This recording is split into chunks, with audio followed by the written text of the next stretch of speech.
민주당 내부 사정을 좀 알아보도록 하겠습니다.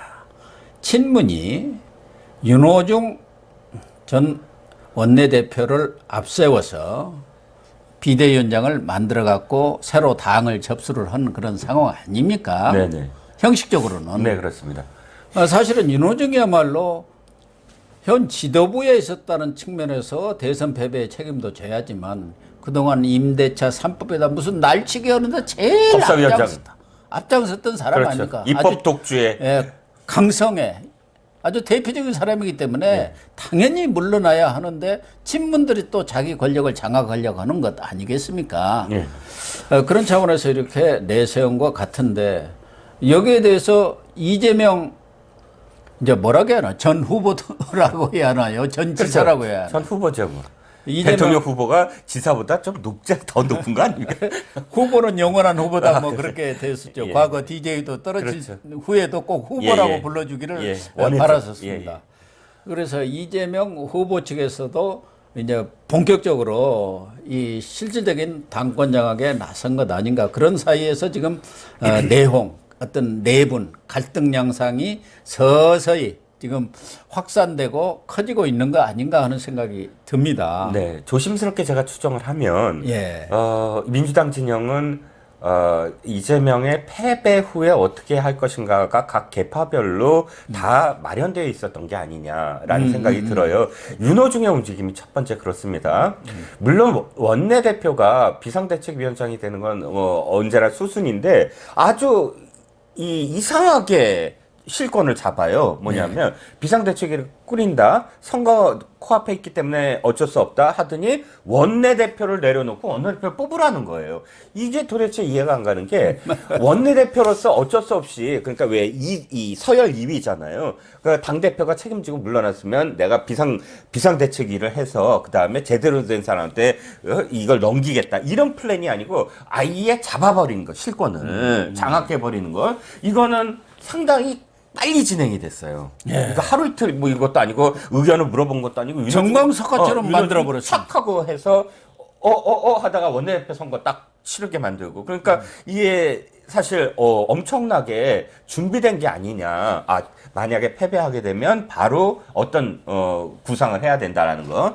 두 번째는 김두관이 이재명이 비상대책위원장이 돼야 된다라는 것도 이쪽에선 이쪽대로 총대를 지금 메고 나선 거 아닙니까? 계획한 김두관이. 게 아니냐. 예. 김두관이 그럴 급이 아니거든요. 솔직히 뭐 이재명의 오른팔 이렇게 아무리 지가 몇 번씩 지금 대선 후보에 떨어졌다고 하더라도 한때는 리틀 노무현 뭐 그런 그렇죠. 이름까지 들어가면서 예. 유력 대선 후보 즉 일부 친노들이 또 굉장히 밀었고 당시에 많은 의원들이 김두관 의원 캠프에 들어갔었어요. 민병두 의원부터 시작을 해서 다 거기 들어가 있었죠. 예. 그럴 정도의 급이라면 이재명 후보는 김두관 장관하고 그럴 때 완전히 무슨 성남시장도 안 했을 겁니다. 아마. 그 성남시에 정동영 캠프에도 들어가 있었고 그 캠프에 뭐 시민단체로 네. 들어가 있었고 전혀 정통에 이름이 들어가 있었죠. 정동영과 통하는 사람 거기에 정통들. 네. 그런데 그런데 김두관 입에서 이재명 후보가 비상대책위원장으로 오셔야 됩니다. 이런 말이 나오는 걸 보면 이것도 어느 정도는 준비되어 있는 게 아니냐. 네. 양측 다 만약에 이재명 후보가 졌을 때 이 판이 그러니까 당내 지분이 아주 애매하게 돼버리고 그런데 어느 쪽이 먼저 치고 올라올 건가 뭐 이런 눈치도 보지 않고 한쪽은 정광석화처럼 당권을 그냥 장악해버리고 한쪽은 바로 아주 중량감 있는 그 후보였던 사람이 이 후보를 바로 소환해버리고 그게 진짜 말이 안 되잖아요.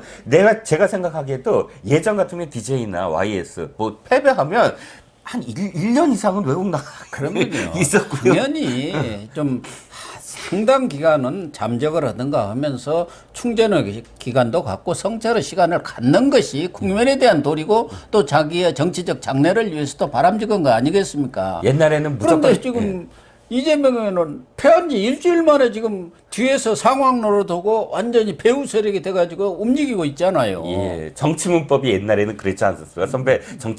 대선배들은 이럴 때는 잊혀져야 된다. 네. 국민들한테 잊혀져야 된다. 근데 웬걸요 일주일 만에 와, 이 이재명이라는 사람 본인은 그러면 어떻게 할까 생각을 했더니 바로 SNS 활동 시작합니다. 일부에서 지지자들이 막 뭐 이재명 고맙습니다. 어쩌고 현수 저쩌고 막 현수 뭐 올리고 올리니까 그러니까 뭐 댓글로 뭐 고맙다, 부족했습니다. 미안합니다. 뭐 감사합니다. 댓글 이거 올리고. 계속 올리고 그 그러잖아. 지지자들을 지금 이렇게 펌프질이라고 할까요? 부추기고 있는 거거든요. 예, 뒤에서 부추기고 있는 부추기고 점점 더 세게 해달라, 더 크게 목소리 내달라 하는 것이고요.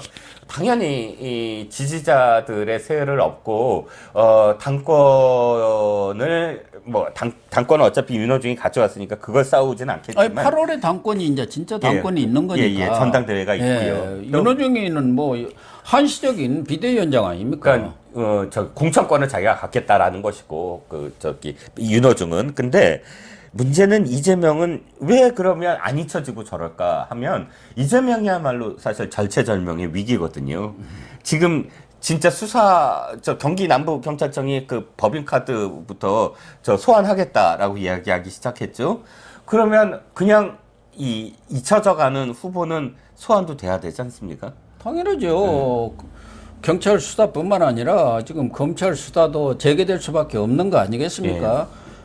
윤석열 당선인이 대통령이 이제 취임해갖고 뭐 특검을 하든 재수사를 할 수도 있지만 사실은 이 2달간이라는 기간이 있기 때문에 네. 이미 검찰에서는 수사팀을 바꿔가지고 수사에 다시 들어가야 합니다. 대장동 수사, 백현동 수사, 그렇죠. 성남 FC 수사 다 들어가야 해요.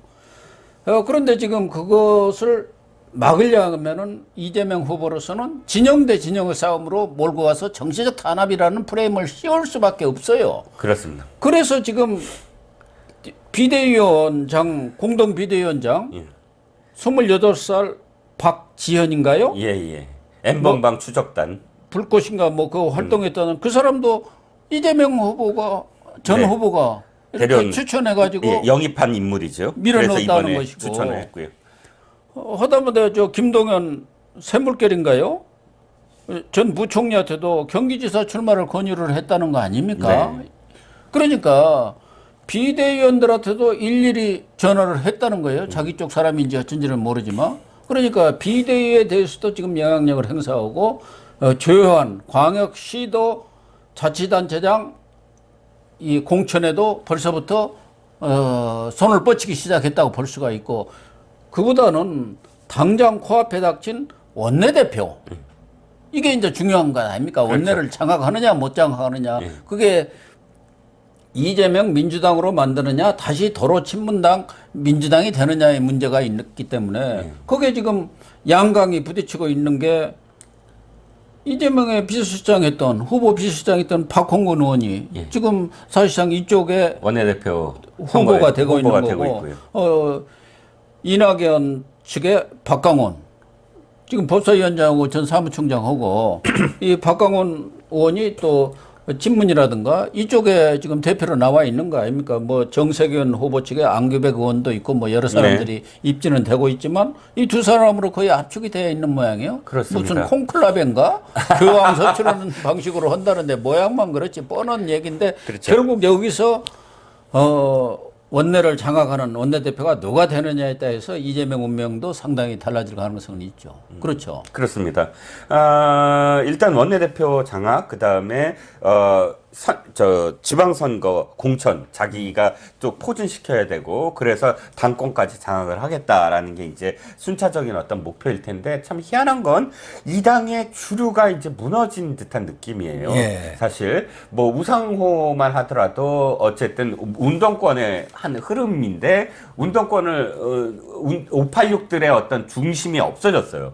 홍영표라든지 뭐 이쪽이 나서야 되는데 홍영표 쪽에서도 나서 움직임이 없고 우상호가 또 이재명의 선대본부장을 했기 때문에 우상호 쪽에서도 나설 움직임이 안 보이고 김태년이도 조용한 것 같아요. 김태년도 조용하고 하는 걸 보면 주류가 이제 바뀌고 있는 와중이 아니냐.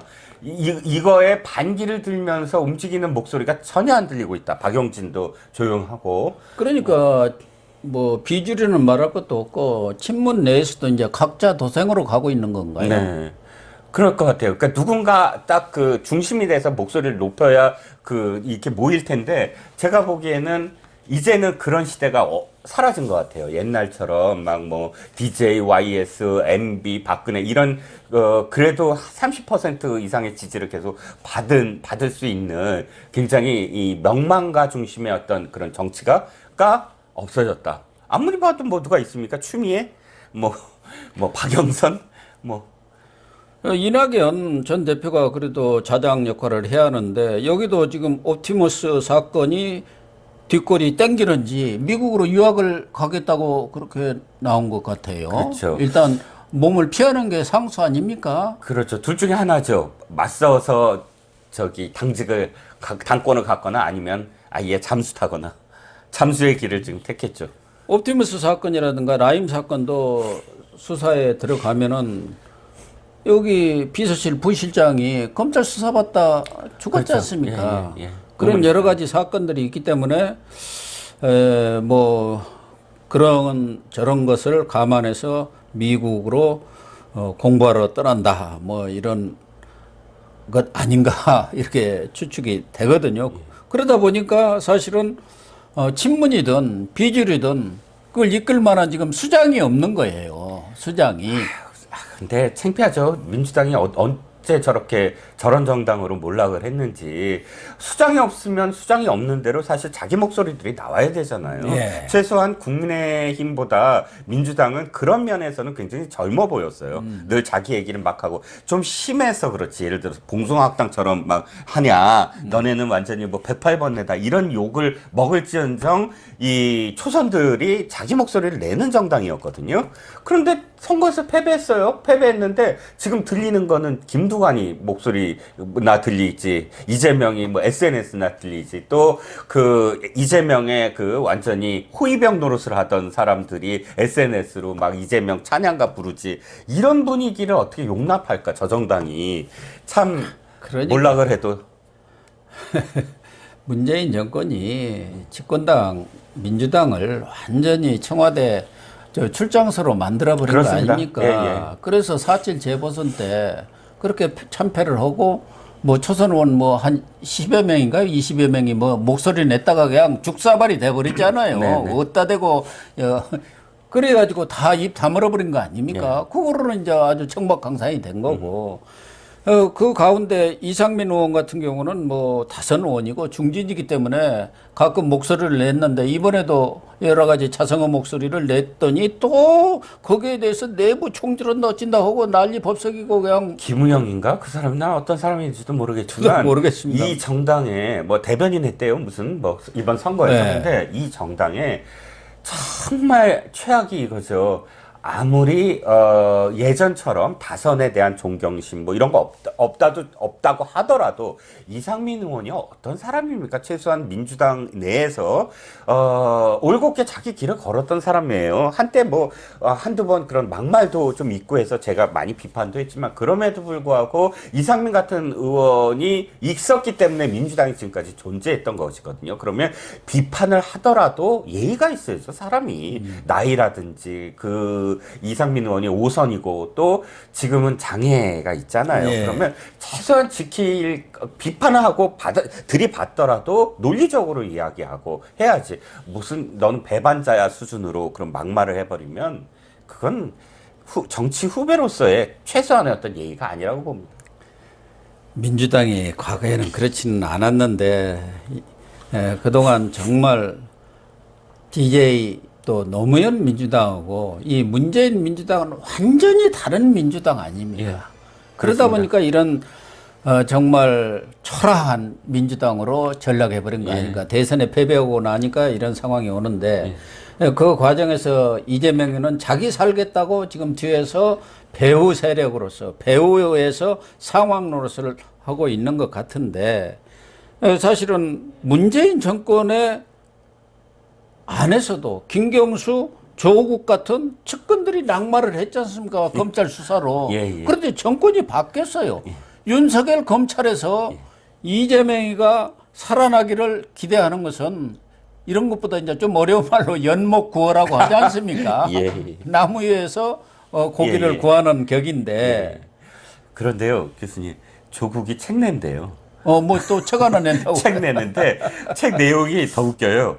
문재인 정부의 공과사를 풀어내겠다. 가장 큰 과가 자기인데 공과사를 풀어내겠다. 혹시 지방선거 나오지 않을까요? 그럴지도 모르죠. 부산시장 같은 것도 나올 수도 있지만 코미디입니다. 코미디. 그런 일이야 하겠습니까? 그러나 이재명이 정말 이제 자기 세력을 부식을 해가지고 당을 앞세워서 진영 논리로 이런 윤석열 정부에서의 검찰 칼날을 피해보자는 그러한 뭐 시도를 지금 하고 있는 것 같은데, 그런 것 때문에 민주당 내에서도 지금 내용이 확산되고 있는 거 아니겠습니까? 부글부글 끓고 있기 때문에 이것도 뭐 저는 오래 가지 않아서 터지지 않겠나 이렇게 봅니다만은, 과연 이재명이가 대장동 비리 수사 그리고 이어질 특검에서 살아남겠느냐는 저는 퀘스천 마크를 붙입니다. 네. 물론 뭐 정치라는 게 죽었다도 살아나는 게 정치고 꺼진 불도 다시 보자, 이게 뭐 정치인입니다만은, 뭐 장기적으로 이렇게 보면 다시 뭐 살아날 수도 있겠지만, 이 단기적인 이런 시각에서 본다면은 이제 이재명은 험로에 접어들었다. 이것을 어떻게 깔끔하게 돌파하느냐가, 국민들의 눈높이에 맞게 돌파하느냐가, 그렇죠. 자기의 정치적으로 재기를 하느냐 아니면 완전히 몰락하느냐의 그런 갈림길이 되지 않을까 그렇게 봅니다. 워낙에 성남시장 시절부터 경기도지사까지의 이 사람의 그 삶의 궤적을 보면 진짜 풀뿌리 완전히 잡초처럼 커온 사람이에요. 그런데 문제는 그때의 생존 방법을 지금 또다시 똑같이 한다면 성공하지 못하리라. 그때는 마이너 중에 마이너였고, 그렇기 때문에 온갖 그런 의혹들이 부딪혔을 때 아니라고 막 부정하고 싸웠다면, 지금의 이 사람은 최소한 대통령 후보까지 간 사람이거든요. 이 사람이 또다시 마이너처럼 그렇게 죽자사자로 머리끄댕 붙잡고 쌍욕하고 뭐 이런 식으로 해서 살아남으려고 한다면 국민들의 눈밖에 아마도 멀리 벗어날 거라고 생각이 듭니다. 그렇습니다. 네, 오늘 방송 마치도록 하겠습니다. 시청해 주셔서 감사합니다.